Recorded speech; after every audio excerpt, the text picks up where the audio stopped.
Finally! So here it is, guys, my Galaxy Fold 3. The reason being why I chose the green, because I want to be a bit different. I don't want to go for black color because my previous phone is black, my Note 10 is silver, and now the green is like low-key green, and I love this color because of it looks black. At far and at close is green, dark green. Well, that's the phone, guys.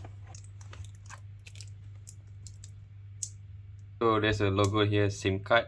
We have nothing and a SIM card ejector, that's all.